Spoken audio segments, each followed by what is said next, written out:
Hey guys, how are you doing today? Miss Misty misses you very, very, very much. So, who can remember what book of the Bible we're going to start today? I'll give you a hint. It's not Genesis, Exodus, Leviticus, Numbers, or Deuteronomy. Yes, we did just finish Deuteronomy. That's very good. So, who remembers what book we're starting? It starts with a J. That's a good guess. It's Joshua. Who remembers what the word Joshua means? Pretty close. It means he saves. And we'll get more into that in a little bit later. So before we start Joshua, we're going to review just a little bit. What book were we studying just a few weeks ago? That's right. It was Deuteronomy. You guys did really good recalling that. Okay, so what happened? What are some of the things that happened in Deuteronomy? Can you tell me? Okay, yes, fire came down from heaven and burned up the bad guys. Yes. What about Aaron's staff? Can anyone remember what happened with that? That's right, it budded. Tell me about the Ark of the Covenant. Can anyone remember what's inside that? Yes, manna is one of them. What's manna? Manna. Pretty close. Pretty close. Can anyone else guess what manna is? Yes, it's something you eat. Good job. Okay, so manna is the food that God gave everyone every day, and they could only take enough for 3 days? No, that's right. They could only take enough for that day, except for what day? For the Sabbath. The day before the Sabbath, they had to take enough for 2 days. And now manna, they could turn into all kinds of things. They could grind it up into flour, or they could eat it just as it was.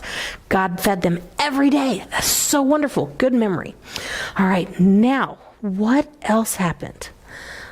I'll give you a hint. Something really, really big. They were getting ready to go to the promised land, and then they couldn't go to the promised land. Can anyone remember what happened that kept them from getting into the promised land? Do you need a hint? All right, here's the hint. 12 men went to spy in Canaan, 10 were bad and 2 were good. What do you think they saw in Canaan? 10 were bad and 2 were good. Some saw giants big and strong, some saw grapes with clusters long, some saw God was in it all. 10 were bad and 2 were good. Good job, guys. I'm not going to sing it faster today, but you know what? When we see each other again, we'll sing it as fast as you want. All right, so tell me about these 10 bad guys. What did they do? Yes, they came back and they said bad things. That's why they were bad guys. What bad things did they say? Can you remember? Yes, it had something to do with bugs. Not locusts. That was in Exodus. They look kind of like locusts, though. Grasshoppers. Who said grasshoppers? Good guess. Okay, so they said that they looked like grasshoppers compared to the people that lived in the promised land. And they were scared that their children were going to be eaten by those giants. And what else did those 10 bad people do? That's right. They made everybody in Israel mad at the 2 good people. Can anyone tell me the names of the 2 good people? Good job. Okay. So one was Joshua. What was the name of the other one? I think you know. Do you know? Can you tell me? Caleb. That's right. Caleb was the name of the other guy. And what did Caleb say to the people? I'll give you a hint. I'll give you the first part if you can finish it. If God is for us, who can be against us? Very, very good. You guys are doing wonderful on review today. All right. So did all the people of Israel cheer and say, yes, let's go into the promised land now? No, they didn't. Now there's one phrase that that we've studied about, all in Deuteronomy, that the people of Israel always did. They grumbled and complained. And this time, they also grumbled and complained, but they got stones. And they were going to stone Joshua and Caleb. So what happened when they came up with their stones and they were getting ready to throw them at Joshua and Caleb? No, they didn't get burned from fire in heaven. All right, can anyone else think of what happened? They didn't die from snake bites, but that's a good answer. A great light shone from heaven. Yes. And then God told them they were not going into the promised land. All right, so what happened to the 10 bad guys who gave the bad report? Yes, they died. Can anyone remember how they died? From plague. Yes, they died from plague. Now, it doesn't say which plague they died from, but we've learned about a lot of them already. All right, so now here it is. The people have been in the wilderness for 40 years. All the people who grumbled and complained, who were 20 years and older, have now died. It's a whole new group of Israel. About the same amount of people, though. Remember when we studied that in Numbers? All right, so we have about the same amount of people, and they're getting ready to go into the promised land. What about Moses? Did Moses get to go into the promised land? Nope. What happened to Moses? Yes, it had something to do with water. Good guess. All right, tell me, what did Moses do that he wasn't supposed to do? Yes, he was supposed to speak to the rock. That's a good answer. What did he do instead?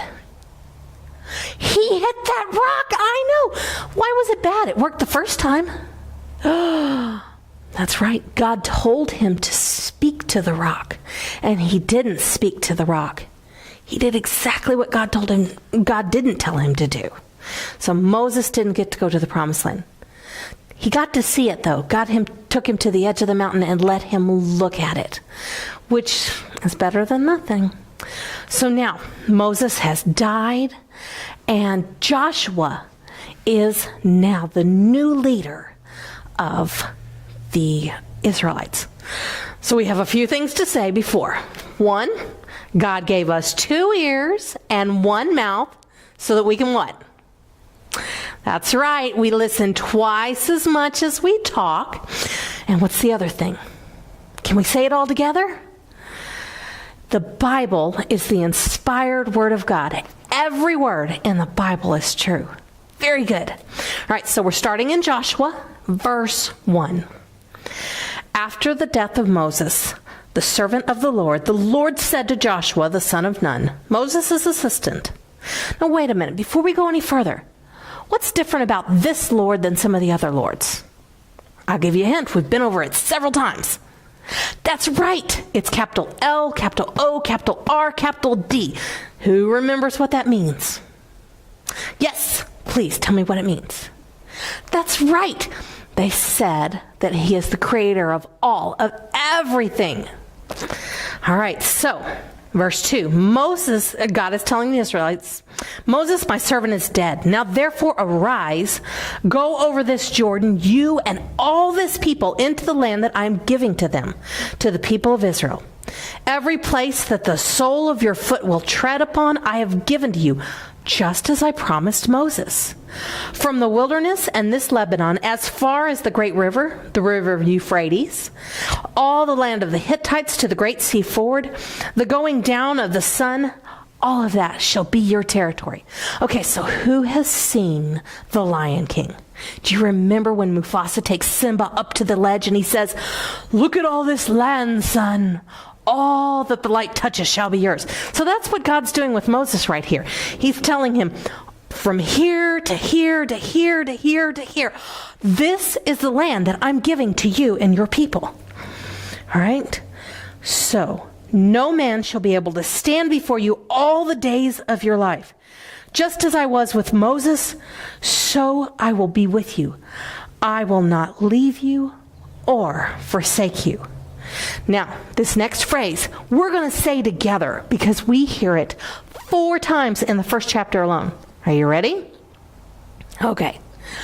Be strong and courageous. Can you say that with me? Be strong and courageous. And I'll point to you when it's time to say it, because we're going to say it quite a bit. So verse 6, be strong and courageous, for you shall cause this people to inherit the land that I swore to their fathers to give them. Ready again? Only be strong and very courageous, being careful to do according to the law that Moses, my servant, commanded you. Do not turn from it to the right or to the left, that you may have good success wherever you go. Now, we learned last time the Israelites did not do what God told them to do, and they didn't get to go into the promised land for 40 years. I hope they do better this time, don't you? Okay, verse 8. This book of the law shall not depart from your mouth, but you shall meditate on it day and night, so that you may be careful to do according to all that is written in it. For then you will make your way prosperous, and then you will have good success. Have I not commanded you? Be strong and courageous. Do not be frightened, and do not be dismayed, for the Lord your God is with you wherever you go. All right, we're in verse 10 now. And Joshua commanded the officers of the people, pass through the midst of the camp and command the people, prepare your provisions for within 3 days. You shall pass over the Jordan to go in and take possession of the land that the Lord your God is giving to possess you.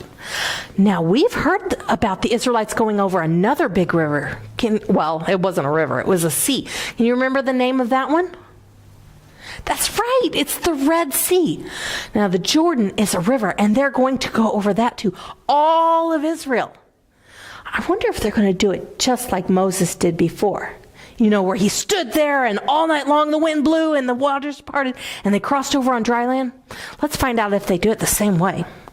Actually, we have a few chapters till that. But in a few weeks, you'll get to hear about it.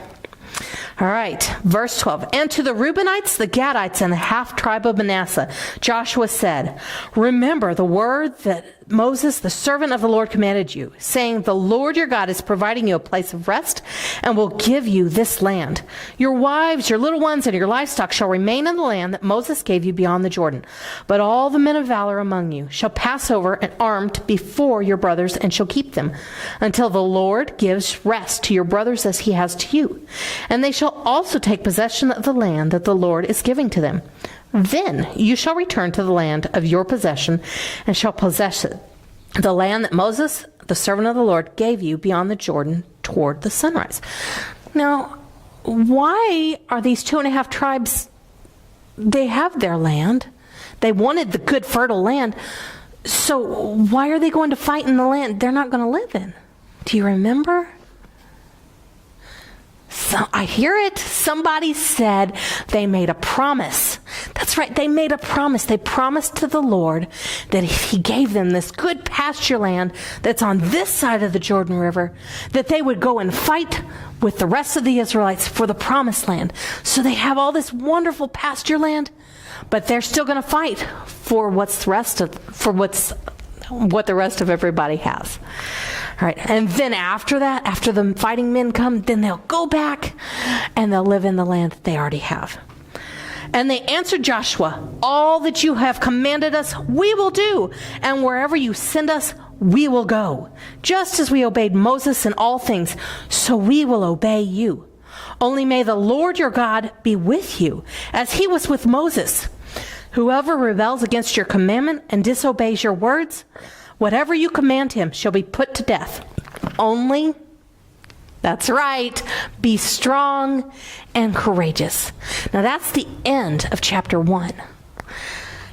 Next time, on chapter 2, they're going to send out more spies. I'm so excited. I cannot wait until we study chapter 2. I wonder if we're going to have the same problem that we did the last time.